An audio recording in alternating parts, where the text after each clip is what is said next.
Hey, it's Ash. I'm the vegan neuropsychologist, and this video is about whether we should expand the definition of veganism to include people who are maybe transitioning to veganism, or people who eat meat or animal products on only rare occasions, or those people who say that they could be vegan if it weren't for cheese.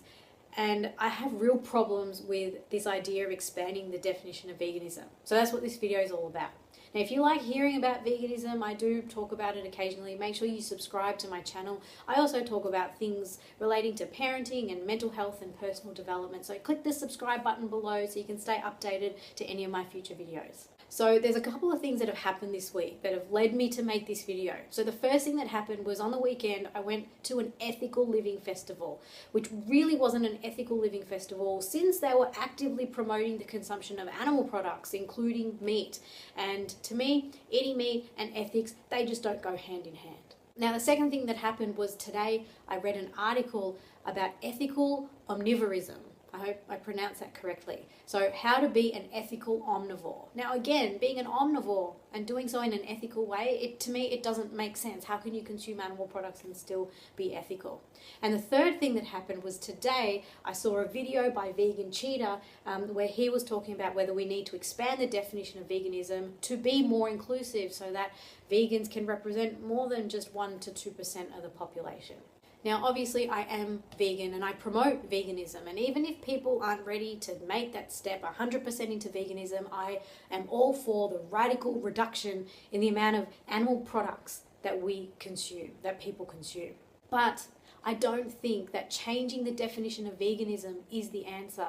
I don't think that we're going to get more people into this lifestyle by simply relaxing the standards and allowing the occasional consumption of fish or the occasional consumption of cheese to be included in this umbrella of what we consider veganism.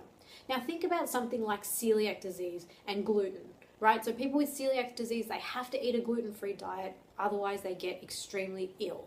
Now, what would happen if we started saying that, you know what, if you're just a bit sensitive to gluten, you can call yourself celiac.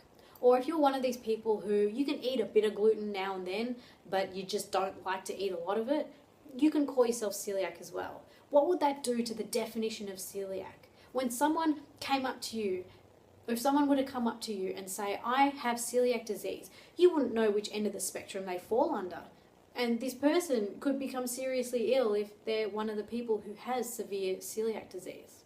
Now, to me, the same thing can happen with veganism. Obviously, most vegans will not become deathly ill if they consume something that has animal products in it, but that doesn't matter. Veganism is a lifestyle decision. It's an ethical decision. To me, it's actually a moral imperative. To me, it's not even a decision. It's just the way we should be living our lives. But to a vegan, it is just as important that they stick to their vegan, compassionate, ethical lifestyle as a celiac needs to stick to their gluten-free way of eating. And let's say as a vegan, if we were to walk into a cafe and we saw a sign saying vegan sandwiches for sale, and if the definition of veganism becomes relaxed, then it loses all meaning. We look at this vegan sandwich and we say, well, does it have some cheese? Is this the vegan sandwich for the people who occasionally eat meat and therefore it doesn't matter if a few animal products make their way into it? For the sake of the people who want to be 100% vegan, we need integrity within the term veganism. And it's not just semantics. Language is powerful. It's a way of communicating. When we stand up and we say that we're vegan, we're talking about being against all forms of animal abuse and animal exploitation. We're saying that we don't accept just occasionally eating some cheese or occasionally eating some fish. Now, I'm all for introducing alternate terminology, like we have lacto-ovo-vegetarian, so people who eat a vegan diet but they also eat dairy products and eggs. Then there are pescatarians, so people who don't eat any flesh except for fish and seafood. So we have these other terms and they do serve a purpose.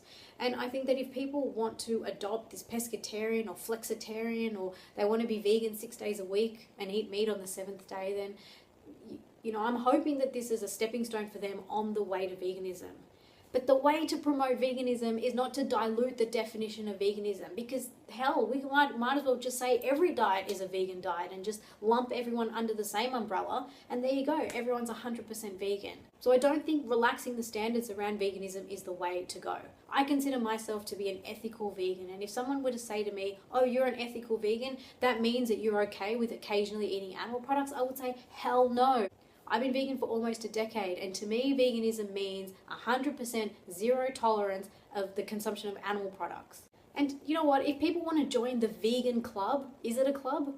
If people really want to join this vegan club so badly, if it's so exclusive that they want to join, then just go vegan. It's actually not that difficult, and I've done some videos on the psychology of going vegan. I will link those videos down below. You can check them out. They're all pretty short.